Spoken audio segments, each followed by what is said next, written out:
Hallo und willkommen zu unserer Serie Mein Laptop von innen. Hier möchte ich euch in einem schnellen Überblick zeigen, wie ihr den Akku tauscht und wie ihr an die wichtigsten Komponenten herankommt, wie zum Beispiel SSD, RAM oder Lüfter. Ich zeige euch dabei das Innenleben des Laptops. Ich zeige euch auch, was es an Tipps und Tricks noch gibt, was ihr vielleicht beachten müsst und dass es im Grunde genommen nicht so schwer ist, einen Laptop aufzuschrauben und an die einzelnen Komponenten heranzukommen. Legen wir los!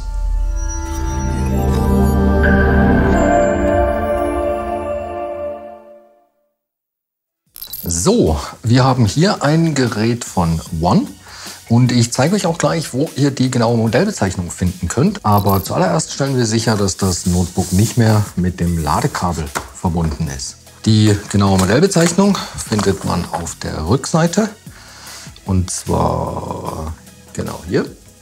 Und mit dieser Modellbezeichnung findet ihr super einfach alle Ersatzteile speziell für dieses Gerät bei uns im Shop.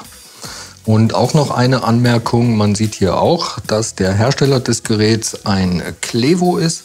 Das heißt, auch unter Clevo plus die Modellnummer findet man dieses Gerät. Allgemein kann man zu dem Gerät noch sagen, dass hier ein Displaytausch relativ einfach ist. Dafür muss man nämlich nur den Frontrahmen abnehmen und kommt so an das Display ran. Und bei der Tastatur ist es so, die kann man einzeln tauschen, zeige ich auch nachher gleich wie. Das Touchpad kommt vermutlich mit dem Topcase, da bin ich mir jetzt allerdings nicht hundertprozentig sicher. Aber ich gehe davon aus, dass das zusammen mit dem Topcase kommt. Um das Gerät zu öffnen und auch um die Tastatur zu tauschen, muss man auf jeden Fall die Unterseite abnehmen. Das heißt, zuallererst muss man alle Schrauben lösen. Auch hier vorne sind 4 Schrauben. Die sind alle gleich lang, also braucht man nicht großartig sich getrennt aufzubewahren. Und wenn alle Schrauben raus sind, kann man die Unterseite lösen. Und da sieht man hier eigentlich sehr gut, wo die Verbindungslinie zwischen Unterseite und Gerät verläuft, auch hier vorne. Und generell nutze ich für alle Arbeiten hier ein super praktisches Universalwerkzeugset. Ich verlinke euch das auch in der Beschreibung. Da ist alles drin, was man so braucht. Öffner, ein Schraubendreher-Set mit allen erdenklichen Aufsätzen, Pinzetten und so weiter. Das habe ich mir jetzt hier alles schon mal zurechtgelegt. Und ja, die Schrauben, das sind ganz normale Kreuzschrauben. Da kann man sich hier ein PH0 als Aufsatz nehmen. Und das kann man auch für alles weitere im Gerät benutzen. Und ebenfalls aus dem Werkzeugset nehme ich jetzt hier einen der Öffner. Und im Grunde genommen versucht man dann zwischen Gehäuse und Unterseite zu kommen und das nach oben hin aufzuhebeln. Und das ist, je nachdem, wie oft das Gerät schon mal geöffnet wurde, mal schwerer, mal leichter. Wenn es noch nie geöffnet wurde, ist es vielleicht ein bisschen schwerer. Das kann auch eventuell relativ laut knacken, aber auch das ist normal. Auf jeden Fall versucht man sich hier um das Gerät herum zu arbeiten. Natürlich nicht mit Gewalt und in dem Fall war das jetzt schwuppdiwupp schon erledigt. Wie gesagt, falls das mal schwerer geht oder fester eingerastet ist, einfach schauen, wo es am einfachsten geht. Manchmal ist es besser, wenn man vorne anfängt. Und dann versucht man sich in der Technik um das Gerät herumzuarbeiten, bis man die Unterseite dann einfach meist mit ein bisschen Wippen und Wackeln abnehmen kann. Ja, und so sieht dann das Gerät von innen aus. Gut, bevor wir jetzt aber irgendetwas weiteres hier am Gerät machen, trennen wir auf jeden Fall als allererstes den Akku vom Mainboard, dass das Gerät auch wirklich keinen Strom mehr hat. Und da sehen wir hier die Verbindung und den Stecker, den kann man jetzt einfach hier nach hinten aus dem Slot rausziehen. Und ja, ist so einfach auf der sicheren Seite. Gut, was sehen wir hier noch? Wir sehen hier drüben ganz offensichtlich die beiden RAM-Riegel.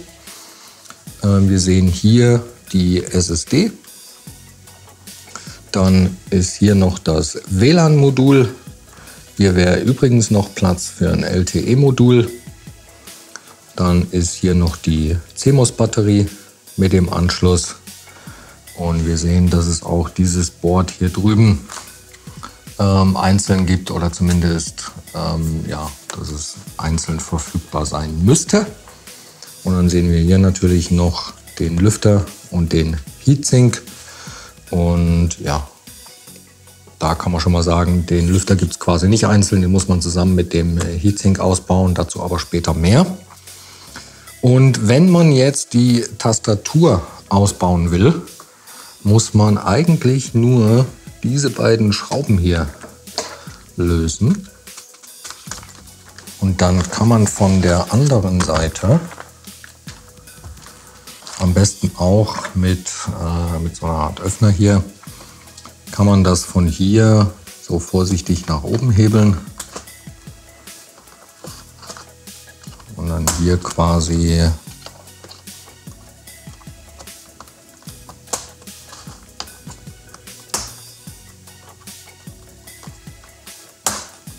dann raushebeln und so die Tastatur quasi tauschen. Die ist hier natürlich noch mit 2 Kabeln verbunden. Das kann ich jetzt auch mal schnell zeigen, weil das sind Kippschalter. Das begegnet einem ziemlich oft bei Laptops. Das heißt, die kann man nicht einfach rausziehen.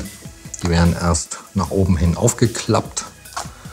Und dann kann man das Kabel rausnehmen. Das ist bei dem Stecker genau das gleiche. Aufklappen und rausziehen. Und genau, und der Wiedereinbau ist dann eben genau umgekehrt. Schauen, dass der Stecker wirklich aufgeklappt ist. Und dann kommt das Kabel wieder rein. Da gibt es meistens hier auch so eine Kennlinie, da kann man sehen, ob das wieder richtig drin steckt. Zuklappen. Und dann muss man die Tastatur eigentlich nur wieder hier einfädeln. Und wie gesagt, einfach schauen, dass da wirklich beide Steckverbindungen richtig sitzen, bevor man das macht. Vorne alle Nasen unter das Gerät. Und dann drückt man die hier einfach wieder zurück.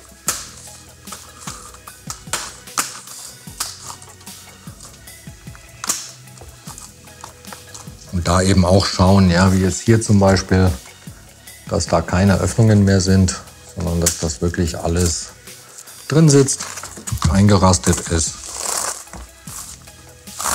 Und dann einfach auf der anderen Seite die Schrauben wieder rein und ja, ratzfatz erledigt in dem Fall.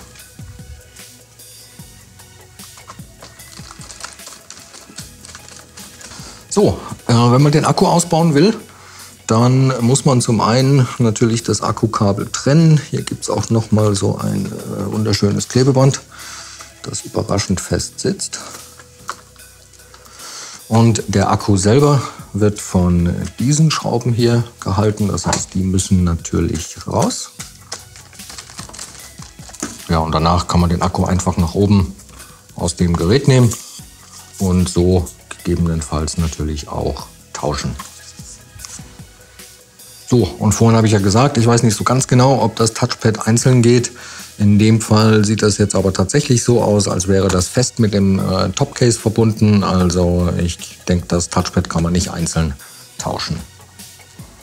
Gut, RAM-Tausch ist wie bei jedem Laptop super simpel. Der RAM wird prinzipiell eigentlich nur von diesen beiden silbernen Klammern hier gehalten. Das heißt, wenn man die so ein bisschen zur Seite macht, springt der einem meistens auch schon entgegen. Dann kann man den so aus dem Slot nehmen. Einfach nur schauen, wie bei der SSD auch. Gerade wenn man so ein bisschen fettige oder feuchte Finger hat, dass man hier vorne nicht an die Kontakte rankommt. Und der Einbau genauso. Das ist auch, geht nur in eine Richtung. Er würde jetzt so gar nicht reinpassen.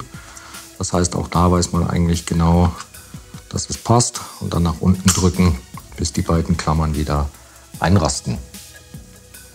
Ja, und genauso einfach ist tatsächlich auch die SSD. Die wird nämlich nur von einer Schraube hier hinten gehalten.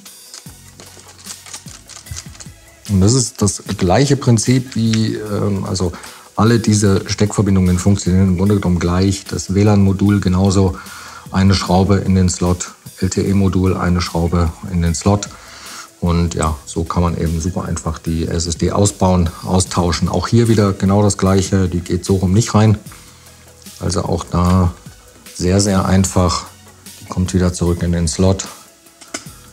passt auch hier genau drauf und muss nur wieder verschraubt werden. So, wie eingangs erwähnt, der Lüfter, der geht nicht einzeln zu tauschen. Den muss man zusammen mit dem Heatsink abbauen. Das ist aber absolut überhaupt gar kein Hexenwerk. Da gibt es einmal die Schrauben am Lüfter selber und zum anderen natürlich auch die Schrauben am Heatsink hier. Und die müssen alle raus. Und dann kann man quasi Heatsink plus Lüfter nach oben aus dem Gerät nehmen. Und dann muss man nur schauen, hier drüben ist noch das Lüfterkabel. Und beim Lüfterkabel würde ich prinzipiell auch schauen, das sind also sensibel, aber ich würde da jetzt nicht an den Kabeln ziehen.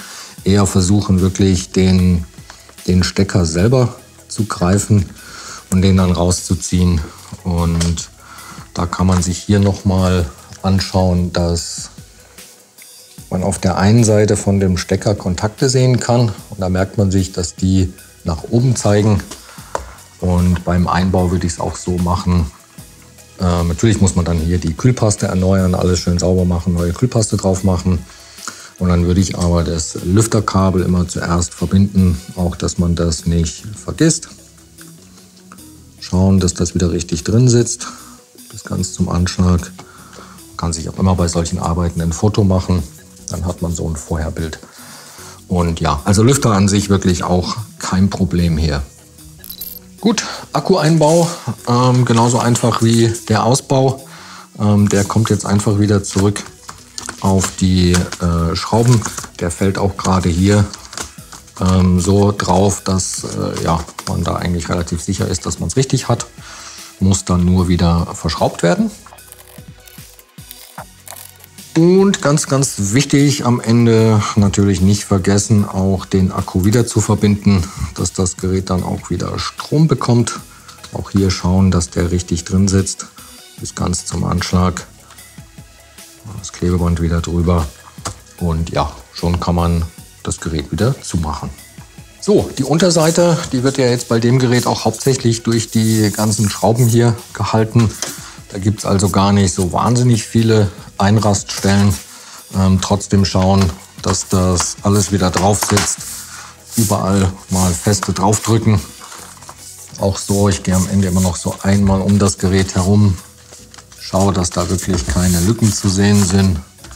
Dass alles geschlossen ist.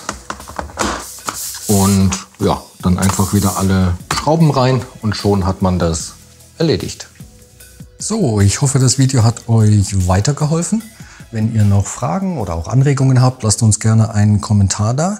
Und dann wünsche ich euch viel Spaß beim Schrauben. Bis zum nächsten Mal. Ciao.